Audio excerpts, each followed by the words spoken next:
வணக்கம் மக்களே, welcome back to Suki kitchen.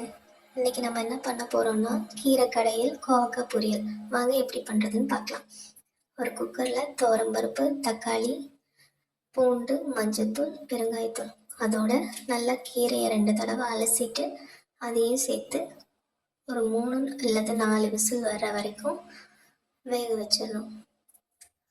சைடில் நம்ம கோவக்காய் பொரியல் பண்ண போகிறோம் இல்லையா, அதுக்கு ஒரு பேன் வச்சு அதில் உளுந்து ஒரு 3 ஸ்பூன், அதை நல்லா ஒரு லைட் ப்ரௌன் கலர் வர வரைக்கும் நல்லா சாட்டே பண்ணிக்கோங்க. அதுக்கப்புறமா நிலக்கடலை, அதையும் ஒரு ஸ்பூன் நிலக்கடலை போதும். அதோட துருவின தேங்காய், அது கொஞ்சம் முத்தின தேங்காய், அந்த கொப்பரை தேங்காய்ன்னு சொல்லுவாங்க இல்லையா, அந்த மாதிரி இருந்ததுன்னா அது போட்டுக்கோங்க. அது போட்டு ரெண்டையும் கொஞ்சம் நல்லா ட்ரை ரோஸ்ட் பண்ணுங்கள். ரோஸ்ட் பண்ணிவிட்டு இது 3ஐயும் கொஞ்சம் கூல் டவுன் பண்ணுங்கள். இதை தனியாக வச்சிடலாம். இன்னொரு கடாய் எடுத்துக்கோங்க. அதில் இந்த கோவக்காவை நம்ம ஃபஸ்ட்டு எண்ணெயில் டீப் ஃப்ரை பண்ணணும். அது ரொம்ப ஃப்ரை பண்ணக்கூடாது.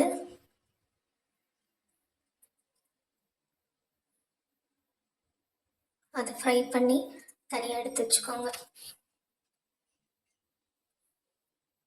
அப்புறமா இப்போ நம்ம இந்த கூல் டவுன் பண்ண வச்சுருந்தோம் இல்லையா, அதை அந்த 3ஐயும் பவுட்ரு பண்ணிக்கோங்க. கொஞ்சம் கொரகொரப்பாக வர்ற அளவுக்கு பவுட்ரு பண்ணிக்கோங்க. இன்னொரு கடாயில் எண்ணெய், கடுகு, ஜீரகம், இது 3ம் போட்டுட்டு அதோட காஞ்ச மிளகாய், சின்ன வெங்காயம், இதை போட்டு நல்லா வதக்கிட்டு நம்ம இப்போ கீரை கடைய போகிறோம். இது 3ஐயும் போட்டு அதில் கொஞ்சம் மிளகாத்தூள் போட்டுக்கோங்க. கொஞ்சம் காரம் பத்தலைன்னா மிளகாத்தூள் ஆட் பண்ணிக்கலாம். போட்டுட்டு அதை கடைஞ்சி எடுத்து தனியாக வச்சுருங்க. இது நாங்கள் பண்ணுற ஸ்டைலில் கீரை கடையில். இப்போ கோவக்காய் ஃப்ரை பண்ணிடலாம். அந்த கடாயில் கொஞ்சம் எண்ணெய் ஊற்றி கடுகு போட்டுக்கோங்க. போட்டுட்டு பெரிய வெங்காயம் 1 அதை நல்லா சாப் பண்ணி அதில் போட்டுருங்க. போட்டு நல்லா வதக்கிட்டு அதோட கருவேப்பிலை,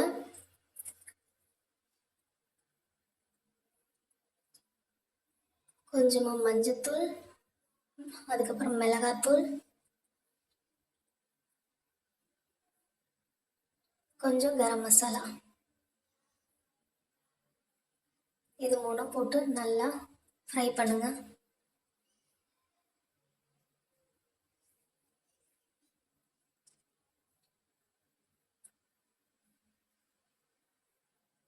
இது நல்லா ஃப்ரை பண்ணணும்.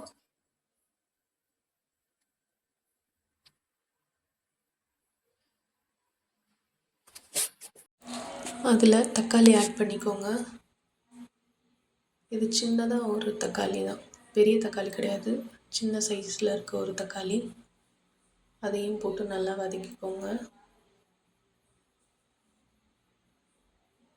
அதில் உப்பு தேவையான அளவு போட்டுக்கோங்க. போட்டுட்டு இதில் கோவக்காவை ஆட் பண்ணணும். இப்போ கோவக்காய் ஆட் பண்ணிவிட்டு அது நல்லா கொஞ்சம் அந்த காய் கொஞ்சம் சுண்டி வர மாதிரி இருக்க டைமில் நீங்கள் இப்போ அரைச்சி வச்சுருந்தோம் இல்லையா, அந்த கொரகொரப்பாக உளுந்து, நிலக்கடலை, தேங்காய், அது 3ஐயும் போட்டு நல்லா ஃப்ரை பண்ணிடுங்க. இதை நல்லா மூடி வச்சுட்டு கொஞ்சம் பாயில் ஆனோன்னு எடுத்து பாருங்கள். சூப்பராக இருக்கும். இது ஒரு தடவை ட்ரை பண்ணி பாருங்கள். இந்த மாதிரி கோவக்காய் வச்சு சாப்பிட்டு பாருங்கள், வேறு லெவலில் இருக்கும். இன்றைக்கி சமையல் கீரை கடையில் கோவக்காய் பொரியல். தேங்க்யூ மக்களே.